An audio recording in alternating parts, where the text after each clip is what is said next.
جی welcome. Donald Trump امریکہ کے president منتخب ہو گئے ہیں۔ آپ ڈونلڈ ٹرمپ کی تھنک ٹینک کا حصہ ہیں۔ ٹرمپ ریپبلکن اور خود آپ بھی مشکل نہیں سمجھتے کہ اسرائیل فلسطین کا جو معاملہ ہے وہ کوئی کامیابی مل جائے گی، کیونکہ مسلم مائنڈ آسانی سے بدلتا نظر نہیں آتا۔ ڈاؤ جو ہوتی ہے نا، جو اچھی گوندھی ہوئی ڈاؤ، ہوں بڑی ملائم کی ہوئی ہو، جس میں پراپر پانی ڈالا گیا ہو، ہوں وہ ڈاؤ بڑی سپل ہوتی ہے، اسے جو شیپ دینا چاہیں دے دیں۔ مسلم مائنڈ بڑا سپل مائنڈ ہے۔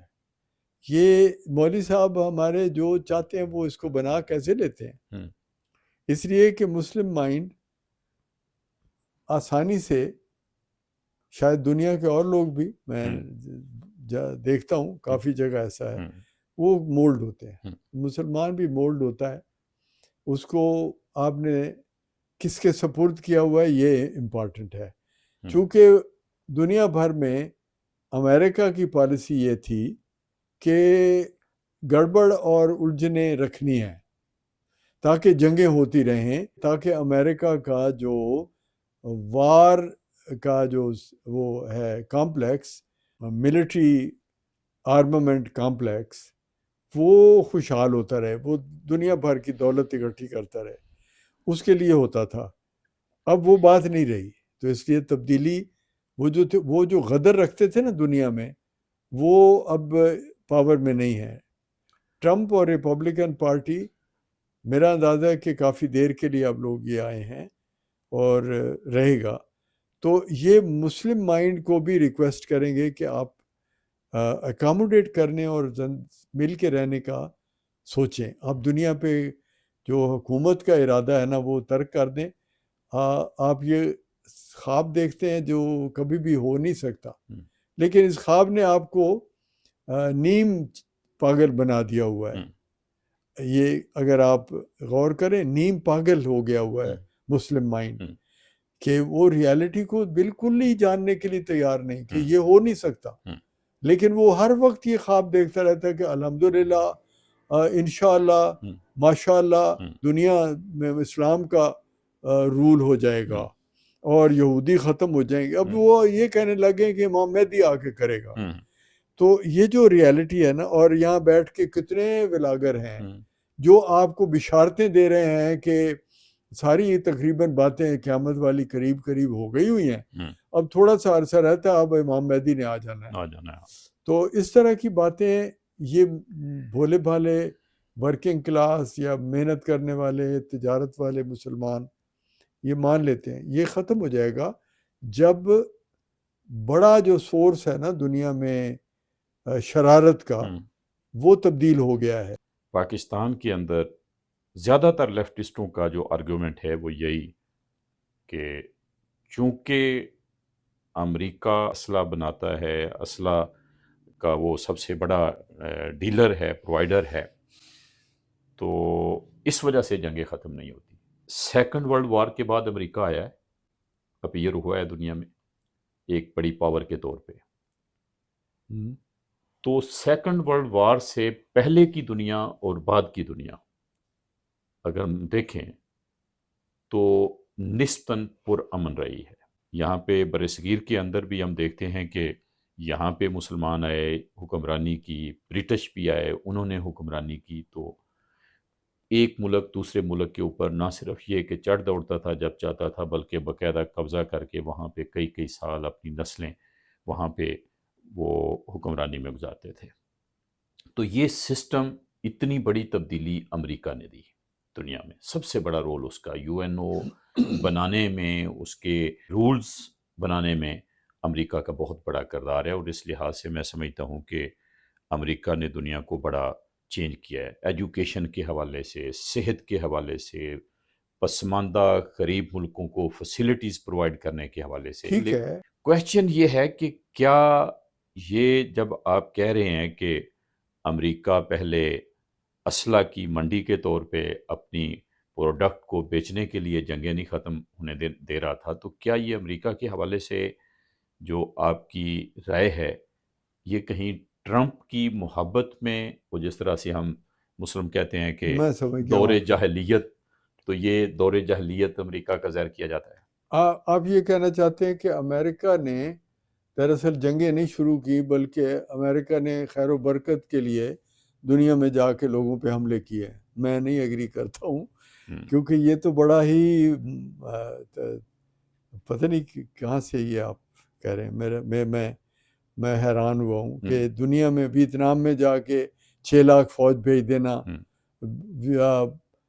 ساری دنیا میں ہر جگہ بیڑے کھڑے کر دینا، ہر وقت جنگیں کرتے رہنا، یہ کوئی یعنی خیر و برکت کی.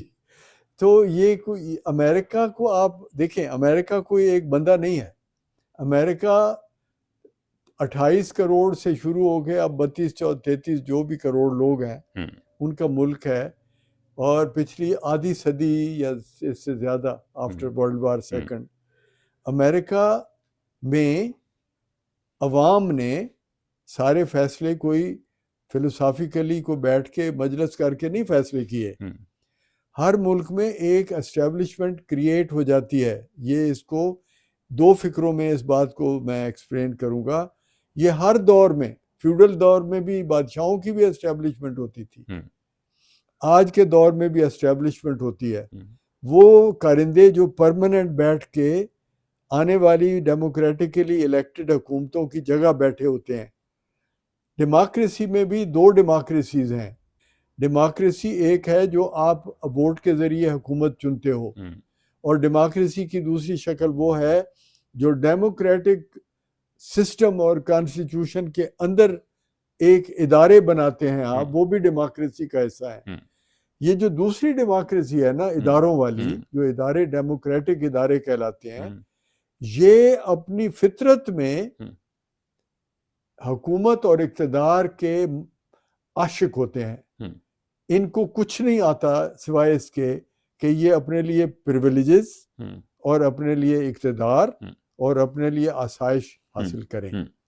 لہٰذا یہ جو دوسری یہ شکل ہے یہ فیصلے کرتی ہے، اور بعد میں آہستہ آہستہ عوام ان کے قابو میں آ جاتے ہیں. ہر جگہ ایسا ہوتا ہے. اب یہ جو ڈیموکریٹک سسٹم بادشاہوں کا تو یہ تھا کہ وہ بہت مطرق العنان ہوتے تھے. پیوٹن کے لیے یہ ممکن ہے کیونکہ وہ بہت حد تک با اقتدار مطرق العنان کہہ لیں، یا سعودی عرب کو یہ ممکن ہے کہ وہ اپنے جو ان کی اسٹیبلشمنٹ ہے اسے جب چاہیں ہلا دیں. مگر جو 4 سال کے لیے صدر آتا ہے نا، چیف ایگزیکٹو، یا کوئی جو بیٹھ کے کانگریس آتی ہے، وہ یہ اختیار نہیں رکھتی یا اس کے پاس اتنا ٹائم نہیں ہوتا کہ وہ اس اسٹیبلشمنٹ کے گند کو صاف کرے. اور وہ گند وہاں پیدا ہو جاتا ہے کیونکہ وہ لوگ ہیں جو 30 سال کے لیے، 20 سال کے لیے نوکری پہ بیٹھے ہوتے ہیں. وہ اپنے مفادات دیکھتے ہیں، ان کو جو کوئی برائب کرتا ہے وہ اس کے مطابق چلے جاتے ہیں. امریکہ کا جب آپ کہتے ہیں امریکہ نے یہ کیا تو امریکہ نے وہ کیا، وہ امریکہ نے نہیں کیا ہوتا. امریکہ کی اسٹیبلشمنٹ نے یا اس کی چیف ایگزیکٹو جو اتھارٹی ہے پریزیڈنٹ، اس نے کیا. اگر چیف ایگزیکٹو ان کے اشاروں پہ ناچتا ہے تو وہ محفوظ رہتا ہے. اگر ٹرمپ کی طرح ان کے اشاروں پہ ناچنے کی بجائے انہیں چیلنج کرتا ہے تو وہ ان کا مقہور و مغضوب ہو جاتا ہے. اس کے اوپر ان کا عذاب نازل ہوتا ہے. اس پہ پچھلے 4 سال میں عذاب نازل ہوا. میں یہ کہہ رہا ہوں کہ اگر یہ تبدیلی آتی ہے کہ عوام کا ایک نمائندہ تبدیل کرتا ہے اسٹیبلشمنٹ کے ایٹیچیوڈز کو اور ان کی پالیسیوں کو، تو یہ بہتر نمائندگی ہوگی عوام کی. امریکہ پچھلے 30 40 50 سال میں 100 جنگیں لڑ چکا ہے، اور یہ جنگیں ساری کی ساری جائز نہیں تھی. سب سے بڑا جو ظلم امریکہ نے مسلمانوں کے ساتھ کیا وہ یہ تھا کہ ان کے جتنے بھی پروگریسو لیڈر تھے ان کو اس نے ڈسٹرائے کیا اور عوام کو مولویوں کے سپرد کر دیا. اس کو تبدیل کرنے کا اگر کوئی ارادہ کرتا ہے تو میں کہتا ہوں کہ وہ بہتر امریکہ ہے، کہ وہ کہتا ہے کہ میں آپ کے جو نظام ہیں ان میں دخل نہیں دوں گا، میں صرف اتنا مانگتا ہوں کہ آپ دہشت گردی کی تربیت اپنے لوگوں کو نہ دیں. ٹھیک ہے، دہشت گردی نہ پھیلائیں. باقی ہے ٹریڈ کا معاملہ. ٹریڈ میں بھی کروں گا, آپ بھی کریں. میں انڈیا سے کرنا چاہتا ہوں, آپ کے پاس اگر جوہر ہے تو آپ لے لیں میری ٹریڈ, نہیں تو انڈیا کو جائے گی. میں چائنا سے لینا چاہتا ہوں تو یہ میرا رائٹ ہے, میں چائنا کو نہیں کام دینا اچھا چاہتا. پروفیسر صاحب، آپ کیا اس بات سے اتفاق کرتے ہیں کہ ہر دور کے کچھ اپنے تقاضے ہوتے ہیں؟ ایک دور تھا جب کمیونزم سے امریکہ کو لڑنا تھا، اس کا راستہ روکنا تھا، اور کمیونزم کے حوالے سے آج بہت سے لوگوں کی رائے ہے کہ اس کا روکا جانا درست ہی فیصلہ تھا.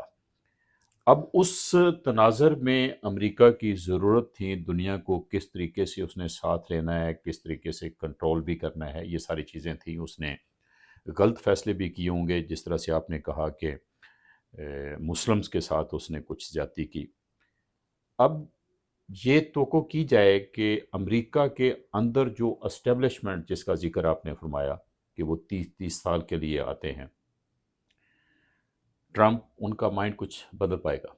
وہ بدلنے لگے. یہی تو ہے کہ بہت بڑا اوور آل ہوگا. ہم سوچ رہے ہیں کہ امریکہ میں جو گورنمنٹ ہے وہ چھوٹی کی جائے. گورنمنٹ کو ہم کہتے ہیں جتنے لوگ پورے ملک میں گورنمنٹ کے امپلائیز ہیں ان کی تعداد کم کی جائے, ان کو زیادہ ایفیشینٹ بنایا جائے, اور وہ جو ٹیکس دینے والے عوام کے اوپر بوجھ ہے وہ کم کیا جائے. یعنی ٹیکس ہم کیوں اتنا دیتے ہیں؟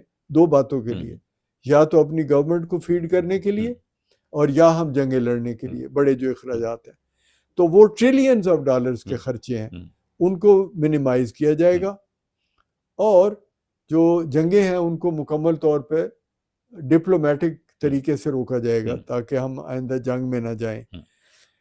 جہاں تک تعلق ہے کہ کمیونزم کو روکنے کا, تو میرا خیال ہے کہ جو ہو گیا اس کے اوپر بہت زیادہ بحث کا شاید اس وقت اس انٹرویو میں موقع شاید نہیں ہے, وقت بھی نہیں ہے, لیکن جو ہو گیا وہ ہو گیا.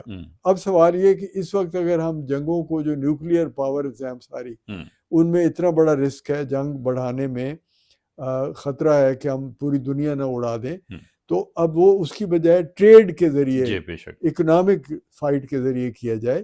اور میرا خیال ہے اس میں سب سے زیادہ جو ایج حاصل ہے وہ انسان کی ذہانت کو حاصل ہے. اگر ذہین لوگ کام کریں, وہ اپنی ذہانت اور اپنی ٹیلنٹ کے ذریعے آگے بڑھیں, تو جنگ کی ضرورت نہیں ہوتی.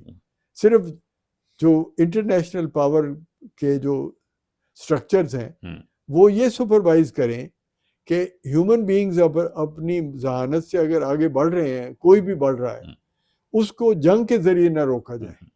ٹھیک ہے, تو یہ اس کی گارنٹی کرے جو آپ کا انٹرنیشنل کوئی بھی ادارہ ہے یا فورمز ہیں, یا آپ کی امریکہ ہے یا جو روس ہے, نئے الائنس بنیں گے. وہ بھی میں آپ کو اشارتاً بتا دوں, روس اور چین کی الائنس کو, جو کہ ہماری غلطیوں سے, امریکہ کی غلطیوں سے ہوئی ہے, اس گٹھ جوڑ کو ختم کیا جائے جو کہ صرف جنگ کے لیے جائے گا. وہ کیونکہ چائنا بہت ذہانت اور بہت جسے زیرک کی کہتے ہیں, زیرک پن سے وہ یہ کر رہا ہے کہ جنگ کے لیے جھونکے گا وہ روس کو اور نارتھ کوریا کو اور ایران کو, اور خود نہیں لڑے گا, اور خود وہ ٹریڈ کے ذریعے دنیا کو قابو کر رہا ہے. ایک اژدہا کی طرح وہ دنیا کی ہر جگہ پہ آبادیوں پہ قبضے کر رہا ہے. اس کا علاج پہلی دفعہ آیا ہے ٹرمپ کی شکل میں, جو کہتا ہے کہ میں بالکل جنگ کی طرف نہیں جاؤں گا, میں بھی یہی کروں گا جو تم کر رہے ہو, اور دیکھیں گے کون ذہانت سے زیادہ یا ڈیزرو کرتا ہے. ہوگا کیا کہ نئے الائنس بنیں گے, یعنی روس کو ڈی کپل کریں گے ہم, جو کہ وہ ہونا چاہتا ہے. روس دراصل ایک کیپٹلسٹ ملک کی حیثیت سے ترقی کرنا چاہتا ہے, اور کمیونزم کے بغیر اس کو ساتھ لیں گے ہم. یوکرین میں ہم اس کا ایک جائز مطالبہ مان لیں گے, اور یوکرین کو آزاد اور انڈیپینڈنٹ مملکت بنا دیں گے, جو کہ اس کا حق ہے.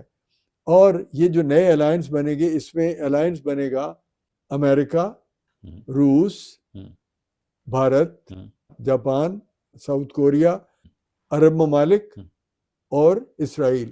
پاکستان اس کا حصہ نہیں ہوگا. سنیے، پاکستان خود غلط فیصلے کر رہا ہے کہ اس نے بھارت سے لڑائی رکھ کے تو اپنے آپ کو چین کے سپرد کیا ہوا ہے.